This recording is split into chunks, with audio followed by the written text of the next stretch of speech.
The summer sun in the province doesn't just shine, it breathes. It's a heavy golden heat that settles on your shoulders like a damp blanket. I can still hear the rhythmic swish-clack of my mother's scythe. We were out in the fields, just another typical afternoon gathering grass for our cow and the carabao. If you've never spent a summer afternoon doing this, let me tell you, it's a labor of love and necessity. You're looking for the greenest patches, the ones tucked away from the parched earth, while the cicadas scream in the trees like they're being paid for it. By our side, as always, was Ramini. Now, Ramini wasn't just a dog. He was a member of the crew, but he was also a dog with a very dangerous level of curiosity. While we worked, he'd sniff around, chasing grasshoppers or following scents that only he could understand.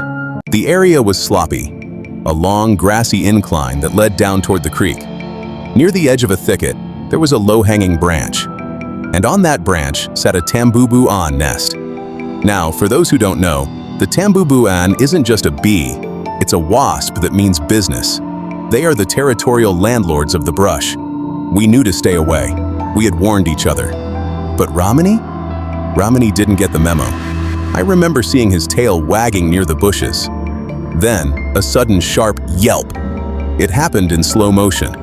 Ramini poked his nose where it didn't belong, and the air suddenly filled with a low, vibrating hum, a sound that vibrates in your teeth before you even see the swarm. Ramini had been bitten, and in his canine logic, when a dog is in pain, he runs to his pack. He didn't run away from us. He ran straight at us. "Ramini, no!" my mother shouted, but it was too late. Behind him was a golden-brown cloud of fury. The Tambubu-an were out for blood, and they didn't care who started it. One moment I'm holding a bundle of grass, and the next, I feel a fire-hot needle pierce my skin. Then another, and another. It wasn't just a sting, it was an electric shock that stayed under the skin. "Run, to the slope!" We didn't have time to find a path. With the swarm buzzing around our heads, we did the only thing we could. We dropped, and we rolled. Have you ever rolled down a grassy slope out of pure desperation? It's a dizzying blur of green, brown, and blue sky. Your body hits the earth, you pick up speed, and for those few seconds, you aren't a person anymore. You're just a ball of momentum trying to outrun a cloud of wings. By the time we hit the bottom, the bees had lost interest, but the damage was done. My head was spinning. My mother was gasping for air. Ramin was whimpering in the distance. And then, the headache started. It wasn't a normal headache. It was a thumping, rhythmic drumming behind the eyes, the venom making its presence known. We managed to limp back home, our skin already swelling into angry red welts. In our village, we didn't go straight to the medicine cabinet. We went to the elders. We went to the Himag. Now, the Himag is more than just an oil. To us, it was a miracle in a bottle. A traditional concoction of herbs, roots, and oils passed down through generations. People call it superstition, but when you are a child shivering from the toxins of a dozen stings, that oil feels like the hand of God. My mother applied it with steady hands. The smell was pungent, earthy, and sharp. As the oil soaked into the stings, the fire began to dull.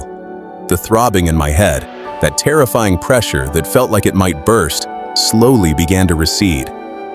There was a genuine belief in our house that day, one that my mother still repeats. If it wasn't for the Himag, those stings would have taken us. Looking back, was it the Himag? Was it the fact that we rolled away just in time? Or was it just the resilience of a child and a mother working together? Maybe it was all of it. I still look at Ramini, who recovered just fine, by the way, and never learned his lesson about bushes. And I think about that day.